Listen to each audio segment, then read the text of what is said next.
Well, an author who has overcome obstacles of his own to write a book to inspire others who are facing their own challenges. Yeah, Dr. Gil Singletary joins us to talk about his book, Crossroads. Thank you for coming in. We appreciate it. Good to see you. Thanks for inviting me. And congratulations on the book. Thank you very much. Labor of love, it sounds like. 4 years, what you told me? You've been working on this? Absolutely. 4 years are the best years of my life, actually. Yeah. Well, let's talk a little bit about this. We all come to crossroads. Absolutely. And impasses. And while some pick the road less traveled, Sure. others will pick one that is traveled maybe far too often. Sure. How do you help people? How are you proposing to help people make really good choices? I like to think about crossroads as a blueprint for success. For most people, they enter these crossroads and they have someone they could resort to, talk to about issues or problems in their lives. For others, like myself, I didn't have anyone to consult about crossroads. My parents dropped out of school in elementary school. And so for me, I didn't have anyone to talk to about these crossroads that I would encounter.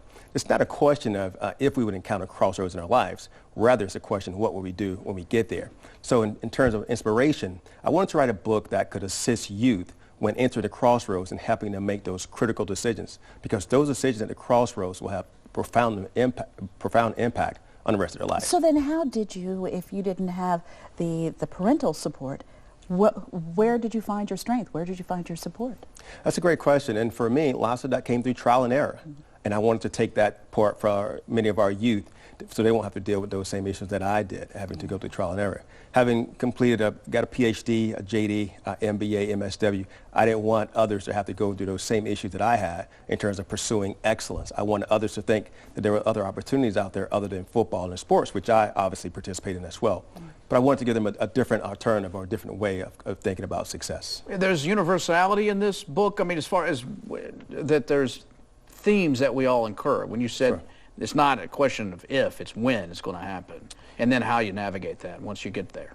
Absolutely. So one of the chapters that the book is positioned into 3 different paths. There's a path of success, there's a path of death, and there's a path of despair. And one of the things that I was able to do is interview individuals that are successful, made a lot of great decisions, overcame obstacles in their lives, but also individuals that did not make right decisions, that did not do sort of what we would expect them to do, the path of despair. There's an individual that I interviewed who's serving 2 life sentences for murder. He's 22 years old today. Wow. And was convicted at the age of 19. And so I interviewed this guy, went to the prison, spent the entire day with him, sort of took life into his shoes. What is it like to be 22 years old, serving 2 life sentences for murder? I don't think many of our youth understand what that looks like. And I think the disconnect between our youth today to understanding what it's like to be behind bars is getting that true, real picture of what it's really like to be there. Mm-hmm. Wow. And I'm sure the despair he has to deal with on a daily basis and find it sort of a place of peace. Absolutely. Is that what he's saying? Absolutely. Okay. Absolutely. Well, again, if you'd like to learn more, here's what you can do. Log on to crossroads-america.com, and you can also find information on Facebook as well. Hey, thanks for coming in. Congratulations on it. Thank you. Yes, indeed. Pleasure. All right. Well, congratulations on the forecast. It's a little bit better.